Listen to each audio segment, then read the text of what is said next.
Salut toi, comment vas-tu? Ça va? Alors aujourd'hui je vais te raconter l'histoire de Farid l'ânesse. Il est une fois, dans un royaume où vivait un roi. Mais ce roi n'avait pas d'enfant. Il n'était pas marié.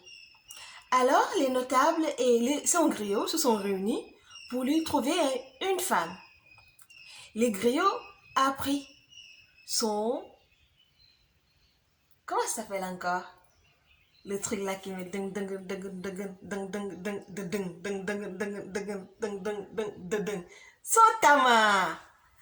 Alors, il a fait le tour des villages pour annoncer à toutes les jeunes filles qui avaient l'âge de se marier que le roi Bourg veut prendre une épouse.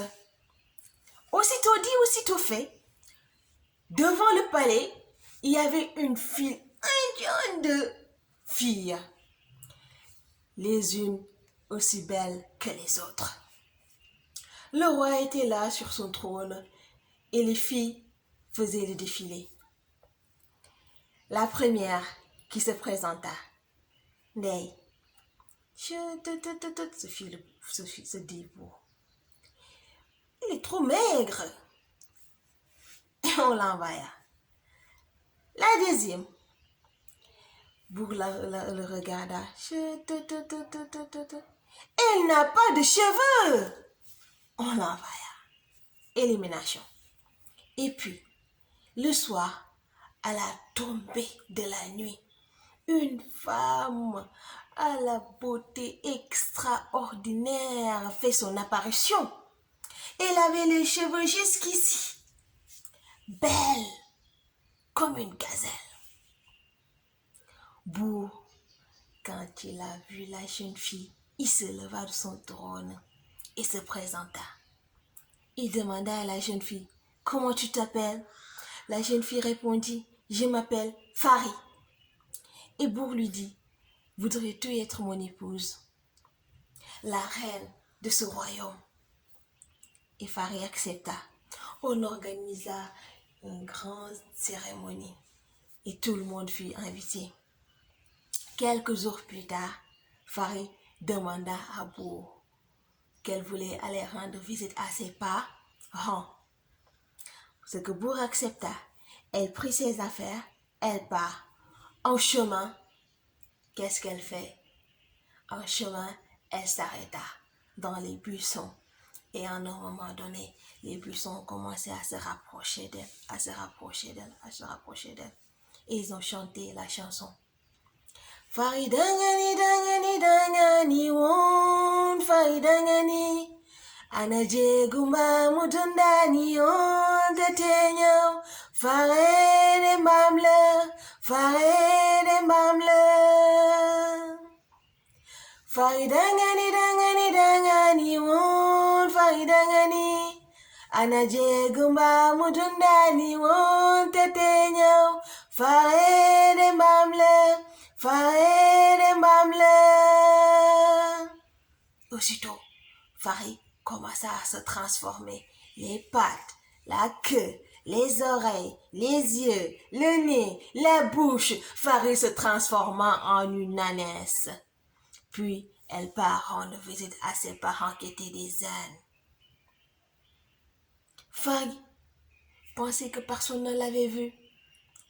Alors que là, il y avait un villageois qui était caché derrière les buissons en train de faire ses besoins.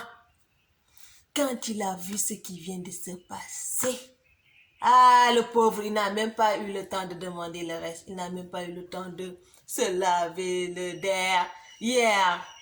Il a mis la culotte et il est parti. Il court. Il arrive chez le roi. Pour Aïe de Yémin, je jure que votre femme, notre reine, la plus belle des belles,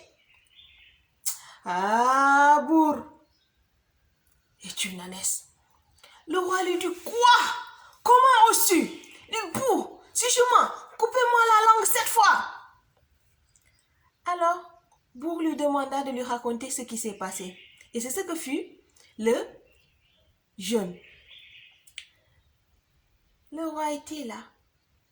Les griots ont appris la chanson et ils attendaient qui? Le retour de Farid. Farid était de retour dans son palais.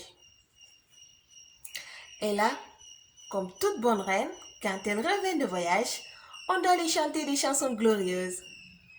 Elle s'attendait à ce qu'on lui chante les chansons de ses ancêtres et tout, les chansons des ancêtres du roi et tout. Mais non, les griots, ils ont commencé à chanter la chanson Faridangani dangani dangani won Faridangani Anaje gumba mudundani won tetenyao Farede mamle. Aussitôt, Farid courut voir son époux, le roi. Du bourg, mon roi, dites-leur de changer cette chanson. Je n'aime pas cette chanson-là. Elle me donne mal à l'estomac. Je ne veux pas de cette chanson. Le roi lui dit, mais ma femme, les griots sont contents de chanter cette chanson-là. Pourquoi tu veux qu'ils la changent? Laisse-les chanter au moins. Parce que moi, j'aime cette chanson. Il dit, bourg, s'il vous plaît, dites-leur de changer cette chanson. Le roi ordonna qu'on continue de chanter. Alors les griots reprirent de prévoir la chanson. Faridangani dangani dangani won Faridangani Anaje gumba mudundani won tetenyao Farede mamle. Farid savait que si elle continuait de rester ici, elle allait se transformer en une ânesse. Elle a voulu s'échapper par la porte. Le roi ordonna qu'on barricade toutes les portes et fenêtres. Farid n'avait pas d'issue. Alors, elle se leva. Elle commença à se transformer. Les pattes, la queue, les oreilles, le nez, la bouche. Elle se transforme en une ânesse devant le roi avec son cri. Le roi, qui était stupéfait, n'en croyait pas ses yeux. Il a pris sa babouche pour taper Farid.